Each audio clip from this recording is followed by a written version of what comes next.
So here we're going to look at some tricks for how to solve an integral of a rational function. So again, many of these methods for solving integrals have to do with the type of function that we're working with. So if you identify which function we're working with, then you can kind of eliminate a bunch of methods and narrow your choices. So just a refresher on rational functions. A rational function is a fraction of polynomials where the denominator is obviously not 0 because we can't do that. And so we want to look at our function, and here we have a rational function. It's a polynomial over polynomial. And so that's going to give us a few different things that we need to also look for. So the first thing to do is identify we have a rational function. So eventually we're probably going to be using partial fraction decomposition. But we need to get it into a form to be able to do that first. So the first thing is to look at the degree of the polynomial in the numerator and the denominator.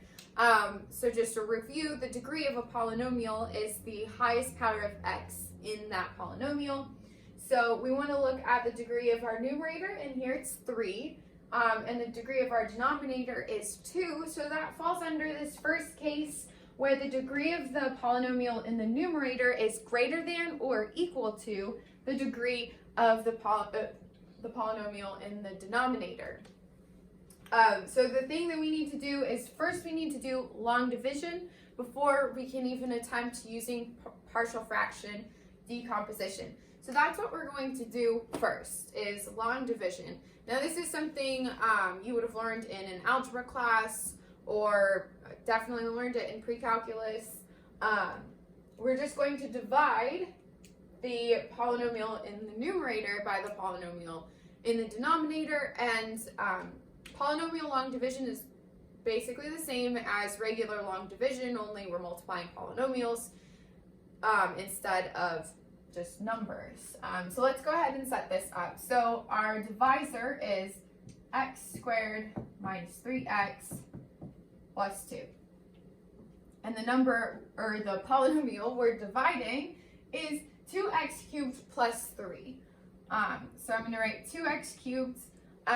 Whenever we have missing exponents of x, like x squared, there's no x squared term, that's technically just 0x squared. And I'm going to go ahead and write that in as a placeholder here to make the long division easier to do. So I've got plus 0x squared plus 0x plus 3. And now we're going to go ahead and divide. And so when we do this, we want to make sure that our leading terms match. And of course, you always want to write this in descending order of exponents of x. That's already done for these polynomials, but sometimes you'll see a polynomial that's not in descending order. You want to rewrite it in that way in order to do this. So we want to make sure that these two terms, our leading terms, match. And so the way we want to think about this is, what can I multiply this polynomial by to get its leading term to be 2x cubed? And so here I have x squared, so I need to multiply the whole polynomial by 2x in order to get 2x cubed for this leading term. And when I multiply this whole polynomial by 2x, I get 2x cubed minus 6x squared plus 4x. And I'm going to subtract this. And so when I subtract these two terms, I get 0x cubed, which is good. This is what we want. We want to be eliminating degrees of x. And so if you do not end up with 0x cubed, then we've done something wrong. We need to start over. So now I've got 0x squared minus a negative 6x squared, so that's going to be plus 6x squared. 0x minus 4x, so that's going to be minus 4x. And then here I have 0, so we're just going to have plus 3. So again, I want to think about, what do I multiply x squared by in order to get this leading term here, 6x squared? And so I'm going to multiply it by 6. So here we have plus 6, and multiply the whole polynomial by 6. So we get 6x squared minus 18x plus 12. And we're going to subtract that. And we'll go term by term. And so here we have 6x squared minus 6x squared. So that's going to be 0x squared. Then we have negative 4x minus a negative 18x. So that's plus 18x. So that's going to be plus 14x. And then we've got 3 minus 12. So that's going to be a negative 9. So now when we look at this, there's no polynomial that we can multiply this polynomial by in order to get 14x, because here we have x squared, here we have x. And so the degree of this is less than the degree of our divisor, so this will be our remainder. So that means we can rewrite this fraction.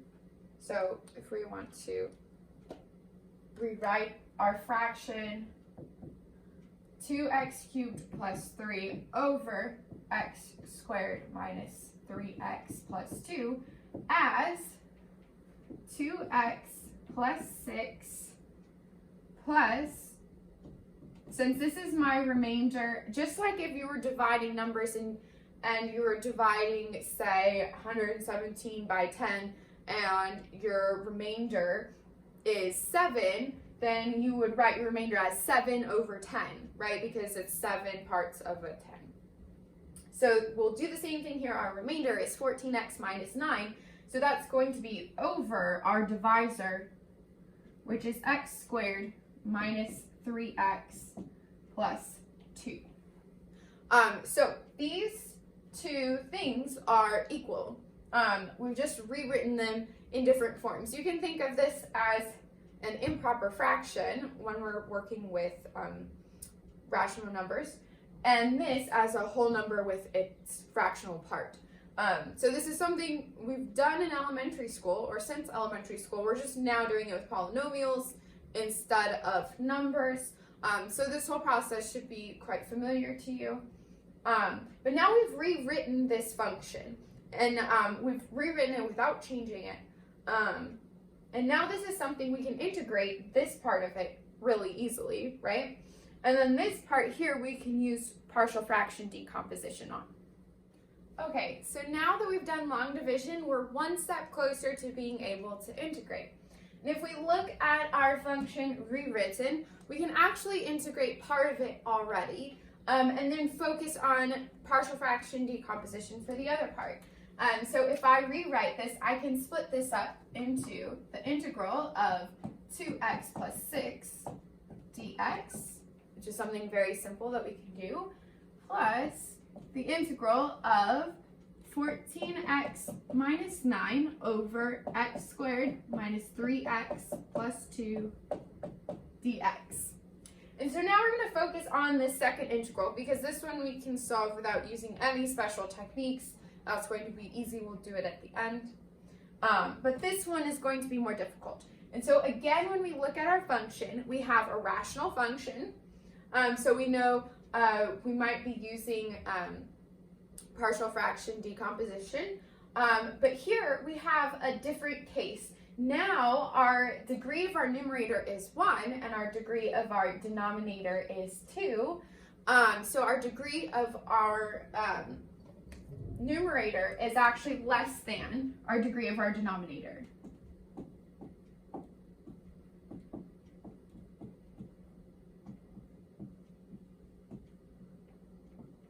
And so now we'll do partial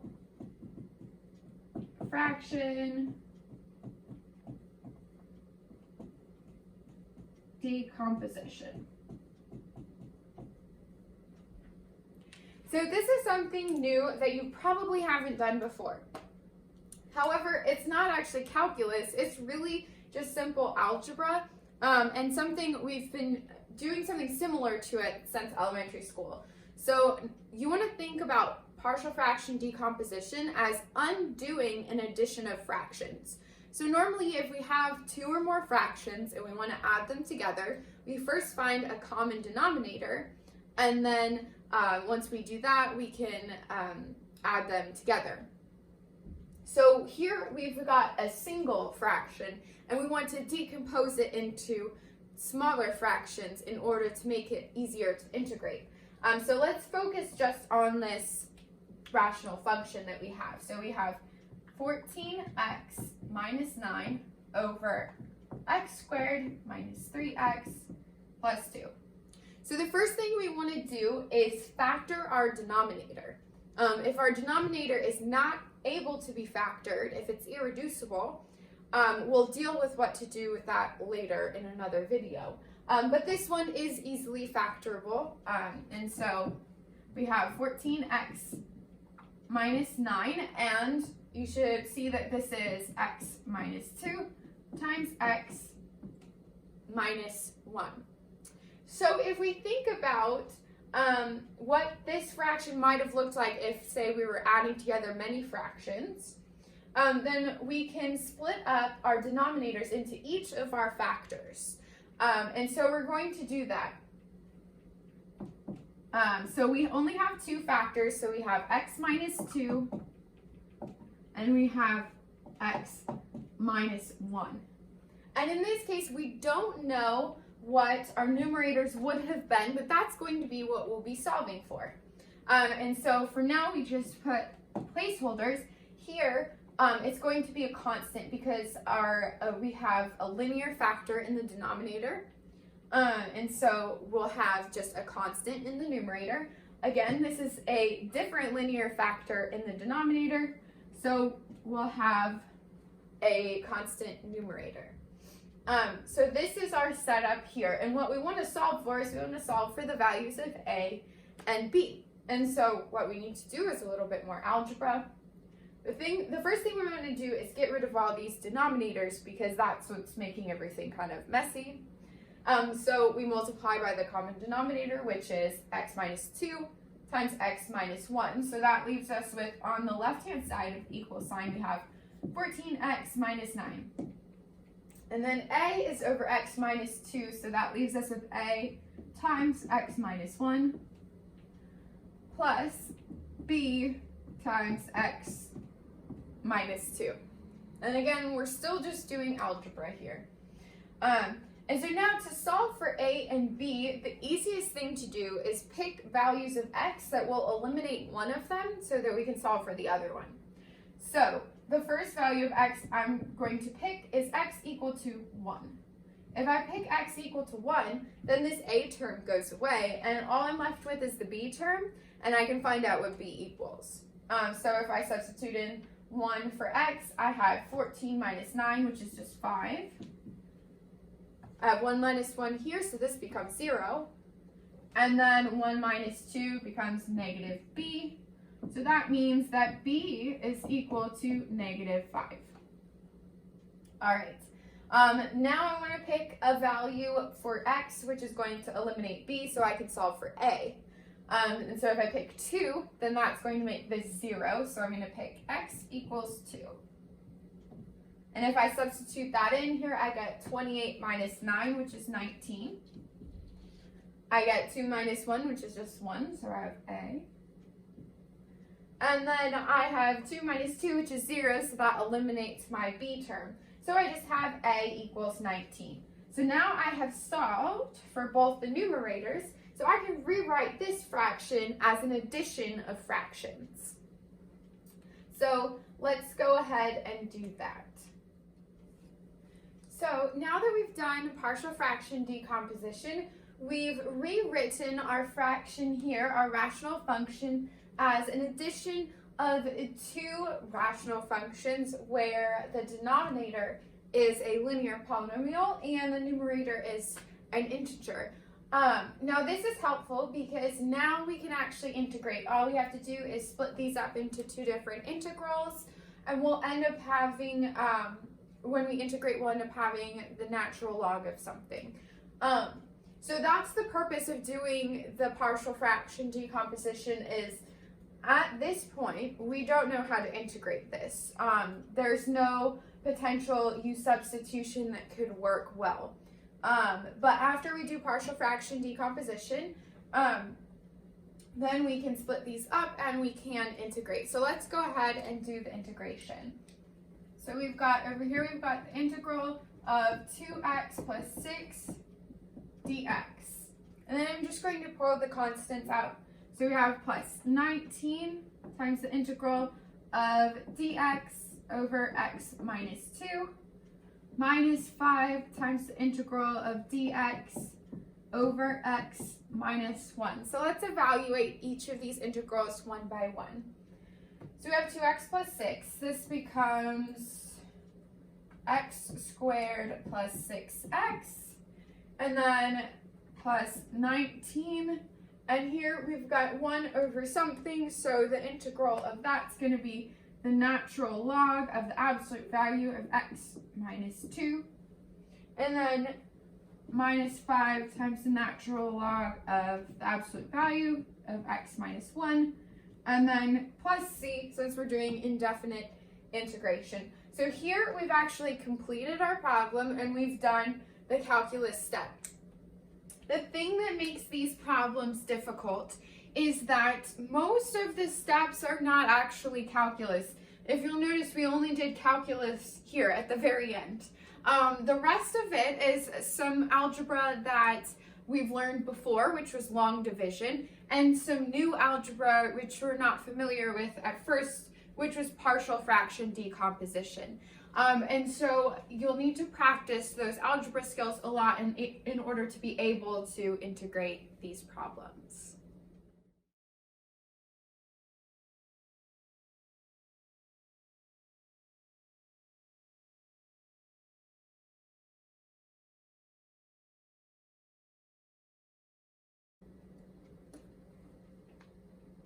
Did it beep? Is it on?